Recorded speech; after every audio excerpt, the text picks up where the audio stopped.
Good day mga brother. It's been a while. Ayan, ngayon lang ulit tayo nakapag-vlog kasi na-busy ako sa isang bagay.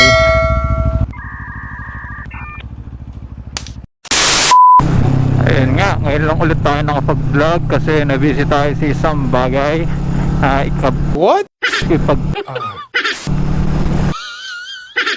Na ipagpapabago ng ating buhay. Bro, what are you talking about, man? Ayan, yung isang bagay na yun, pakita ko na lang sa inyo.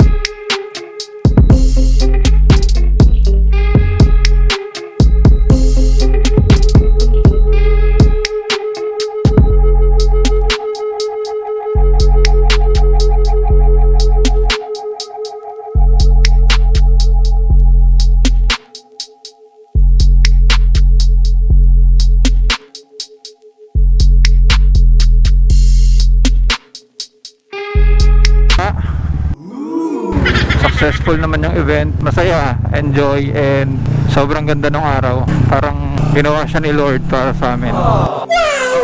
Anyway.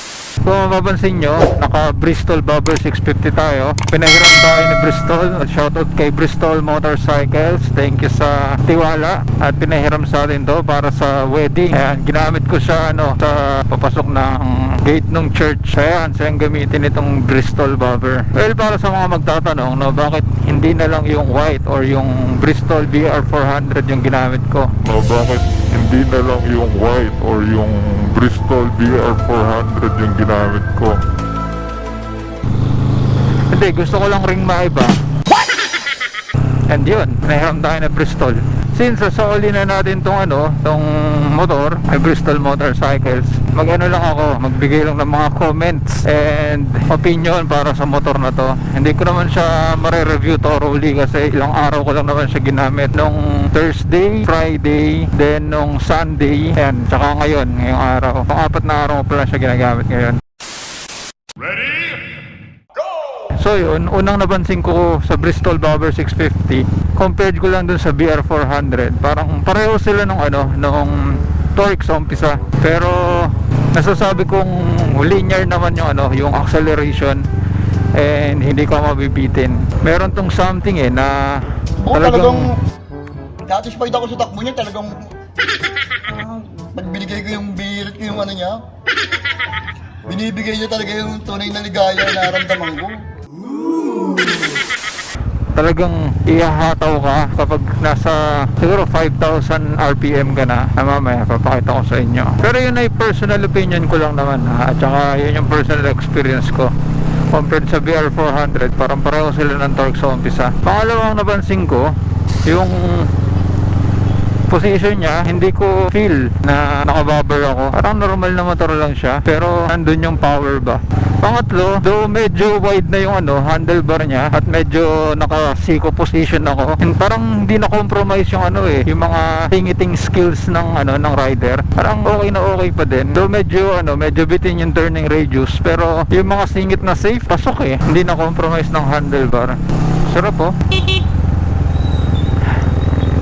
Pangapat, yung busina. Ayan, hindi siya parang pang big bike, no? Baka siguro sa mga owner nito, pinapalitan nila yan. Siguro palitan nila ng mas loud or kahit ng Pia horn will do. So bang lima ko, napansin ko dito is wala siyang pass switch. Pero hindi naman siya big deal kasi marami naman tayong pwedeng bilhin na na accessories. Accessory switch, accessory light, ayan, madali namang solusyonan yon. Pero kasi sa BR400 or sa Classic, meron siyang pass switch dito na sanay lang siguro ako na meron dito. Ito kasi wala. And wala rin siyang kill switch. Yan yung pang-anim natin, wala siyang kill switch. Yan yung mga mga bagay lang na meron dun sa BR400 na nakasanayan ko na wala dito. Ayan, kaya kung bibili kayo nito, consider nyo yung mga bagay na yan. Makakatulong, malaking tulong sa inyo yan.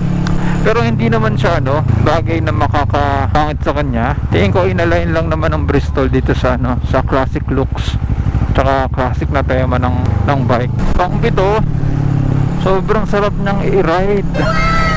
Wow naman! Wow! Hindi ka mangangalay, promise. Sobrang stable ng riding niya kahit sa high speed. Pangulo, hindi ako sanay dito sa signal lights niya and hazard switch. Ano siya hiwalay. Signal lights, turning left, andito. Turning right, andito. And then kapag i-hazard mo siya, pipindutin mo siya ng sabay. Ayun. So ano lang, hindi siya pangkaraniwan para sa akin. Well, maliit na bagay lang yun. Nasabi ko lang sa inyo kasi yun yung iba dito. Pero hindi naman siya pangit.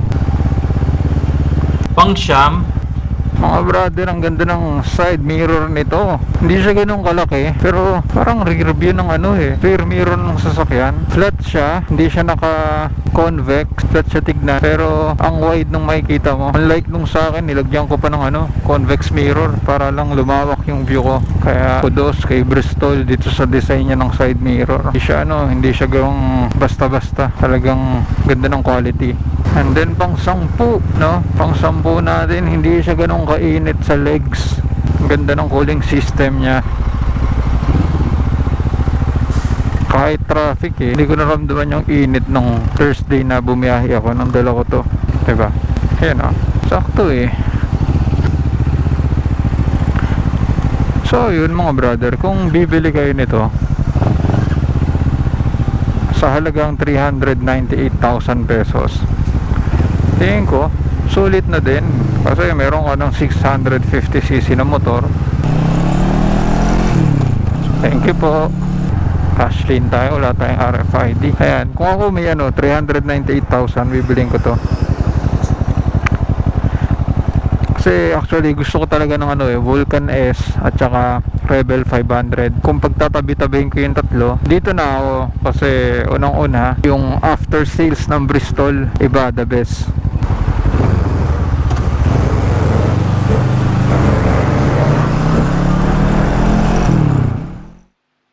Yeah.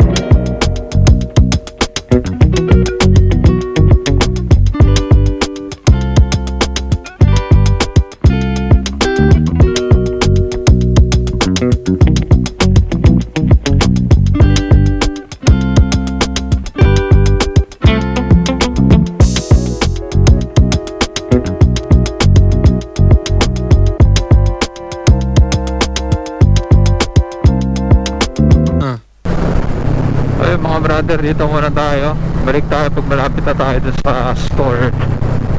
Buyers. A few moments later. Uy, hindi tayo umabot mga brother. So ayun mga brother, 2 minutes na lang daw. Nandun na tayo sa Bristol Motorcycles. Ayan, masasauli na natin si Bobby. May pangalan na siya. At yun mga brother, inulan tayo. Ang lakas ng ulan kanina sa may Rojas Boulevard.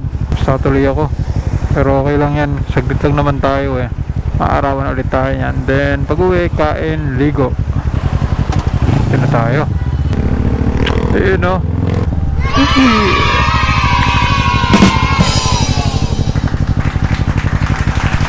Ito na tayo mga brother.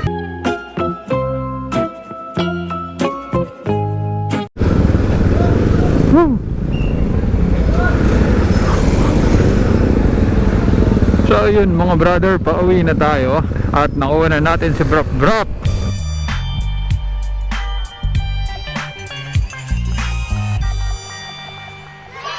Ay, nakakapanibago.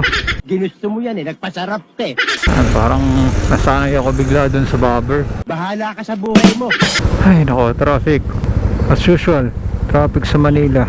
Nalilitan na tuloy ako sa tangke nito. But okay lang yan. Next time makakapag-upgrade din tayo or makakabili ulit tayo ng bago nating motor. Kasi as much as possible ayoko tong ibenta kasi this is our first bike and then we made lots of memories with this bike.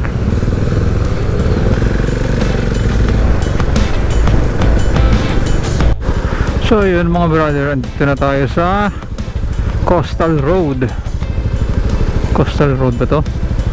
Roas Boulevard pa rin. Basta, malapit na tayo sa Coastal Road.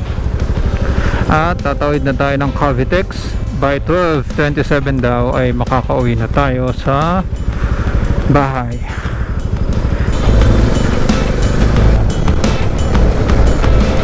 Hindi gumana. Sarap. Yun. Magana talaga dun sa 64.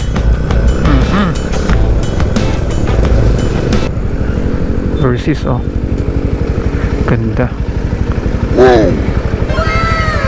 Mukhang ano, CB500 1,000 pa yan. So yun mga brother, I think that's it for this vlog. Maraming salamat sa inyo, maraming salamat sa panonood. And again, sorry kung di ako nakakapag-upload. Sana magtuloy-tuloy na ulit yung pag-upload natin. Yun, maraming salamat mga brother. Thank you, ride safe, peace, and God bless you all.